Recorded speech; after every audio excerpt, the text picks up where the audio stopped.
Nothing gold can stay. Nature's first green is gold, her hottest hue to hold. Her early leaves a flower, but only so an hour. Then leaf subsides to leaf, so Eden sank to grief. So dawn goes down to day, nothing gold can stay.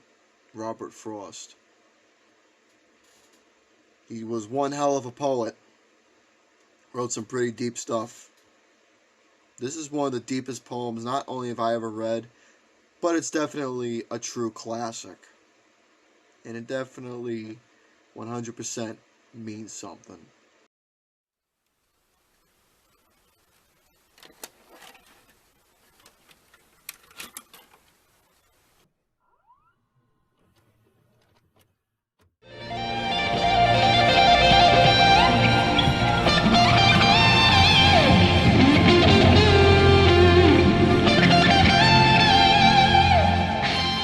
A time in our lives when we were all in junior high, middle school, whatever you want to call it, where we had to do a particular book read along project, homework assignments, tests, quizzes, you name it, on a particular novel that we all read. It's this book right here, The Outsiders by S.E. Hinton. Now, personally for me, one of my cherished memories was in 8th grade. It was my last ever field days where the base that I was on, which was named after a galaxy in space, I can't remember exactly what it was, but it was between the base that I was on along with 3 others that everyone was on, all color coordinates, and we had to represent our base that we were on. And we had to do a series of field games. It was a lot of fun, great memories, great friends I had at the time. Then after that, we ended up watching the movie. After all the work that we did of doing involvements with the book itself, reading it, the tests, homework assignments, projects, quizzes, almost anything that we were given, it was a reward to watch The Outsiders. Now for me, before I was even in junior high or even elementary school, I saw the movie when I was a kid, and I remember I absolutely loved it. But the book itself, when it came time to reading the book itself, usually, in school or whatever, the old commentaries, you got to read the book before you watch the movie. But for me, though, I don't play the game like that. I watch the movie, then I'll read the book if it's based off that, if I feel like it. But the thing is that I had no choice but to read the book because it was part of the school literature, the school curriculum that was being given. But regardless, the book is one of my all-time favorites. It is a classic, and I was just in a mood to read again because having a hard time trying to find something to watch because I am a bookworm myself. When the time comes, I feel like reading something. So I grabbed this bad boy right here from the library, and, well, I started reading it again, and I absolutely love it like I did then, and I love it now. But we're not here to talk about the book because we're here to talk about the movie itself, because when I watch a movie, I watch it for the film itself of what it's given. Because when I'm watching a movie that's based off a particular piece of literature, I want to see how the Hollywood film is going to be brought off on its own merits. I don't give a shit if it's copied from the book itself into the film.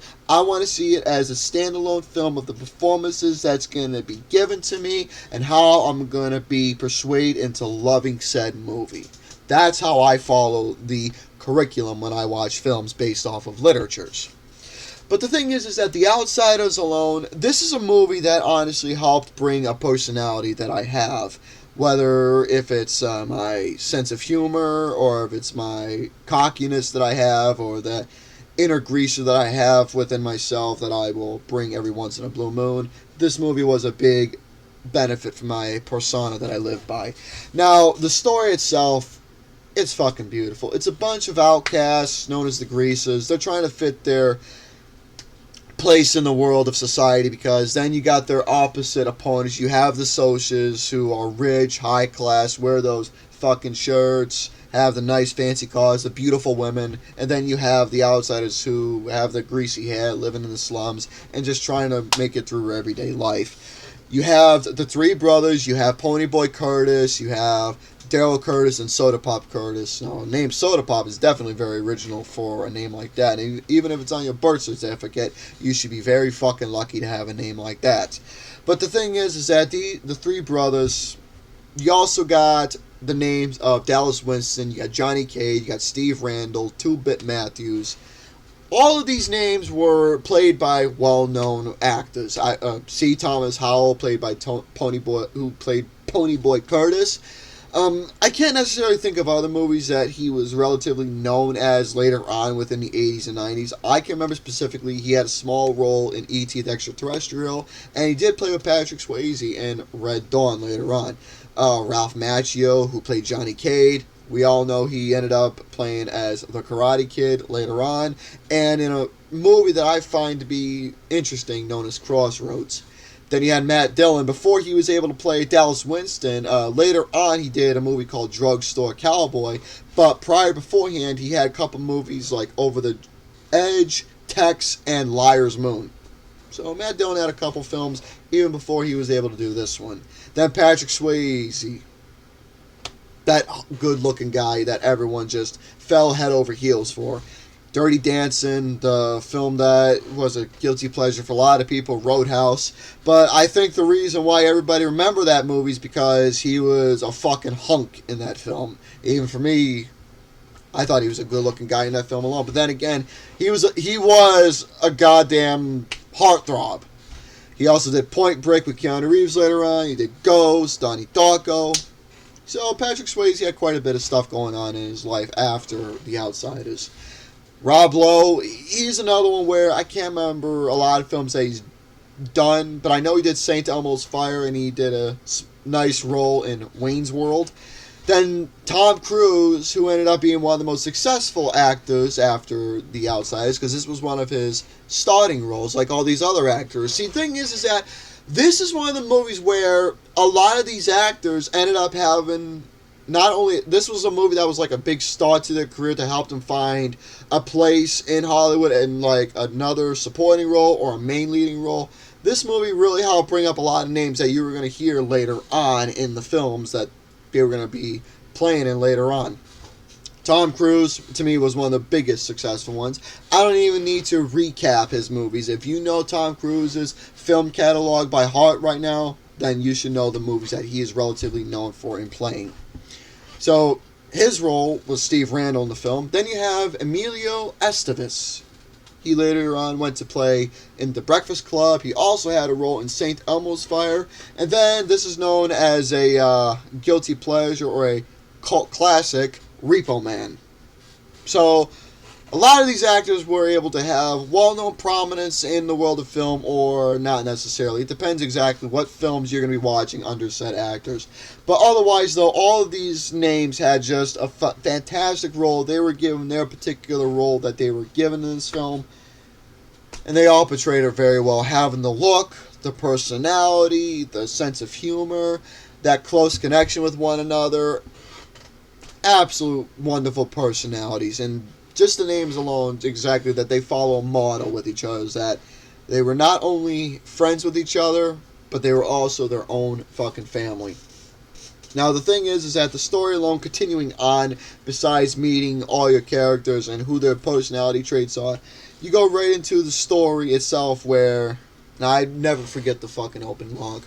When I stepped out into the bright sunlight from the darkness of the movie house, I only had two things on my mind: Paul Newman and a ride home. That alone was the introduction to who Ponyboy was. He was a quiet kid. He loved reading books and he loved movies. He was a very literature type of a person. May not have looked like it, but that's who he was. And that is a great introduction for who he is as an individual. But the thing is that continuing on with the movie, well, obviously they went to the movie theater. They meet up with Cherry Valance, who is a girl Sos, and someone that Ponyboy ends up having a little connection with because she's not like the regular Soses later on. Then when Johnny Cade and Ponyboy end up going to the park, well, they had a confrontation with some of the Soses, thus leading into where the main story kicks in, where Johnny ends up accidentally killing a Sos, but here's the thing, though, it was self-defense because Ponyboy was getting drowned. So they ended up going away, on the run to a different location that Dallas ends up telling them where they need to go, which was on Jade Mountain in an old abandoned church. Now, a fun fact, the guy who played as Buck in the film for a brief moment, that was Tom Waits, a musician that I love listening to. For him to play a small role in that, it was very interesting to see him in the film. But basically, they ended up going to J Mountain away from, the trouble that was lingering them.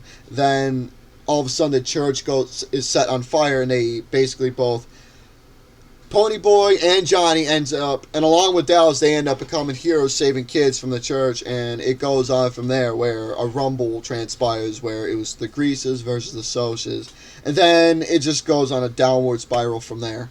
So, the story itself, it's very beautiful. It's a really nice story. It's a coming-of-age film. That's what it is, of not only, knowing who your friends are, who you are close connected with, but also dealing with the problems of people who are giving you shit, dealing with the problems of murder, but it was self-defense, and you had to come and face the music, dealing with death, dealing with the cops, dealing with the potential of being put into a boys' home because of what your surroundings are, where you're living. So this movie is technically taking care of and discussing a lot of real-life situations, but in the most simplest manner to where it's not being too exploited at all. Now, the thing is, when you're watching this movie, just to get this out of the way, don't watch the theatrical version because you won't get the entire story. Watch the complete novel version or the director's cut because you'll get the whole entire story. You'll get all the scenes that you need to see into the theatrical version in this particular one. So, the movie itself is fantastic. And the thing I love is the symbolism, where both Ponyboy and Johnny are in front of the church. They see this beautiful sunset going on, and this is where he ends up narrating over that Robert Frost poem, Stay Gold. Now, the thing is that symbolism is one thing that necessarily you can either like or hate, or metaphors. I'm someone who's not necessarily into the whole metaphor field when it comes to movies, but for this, though, it's a passing. Why?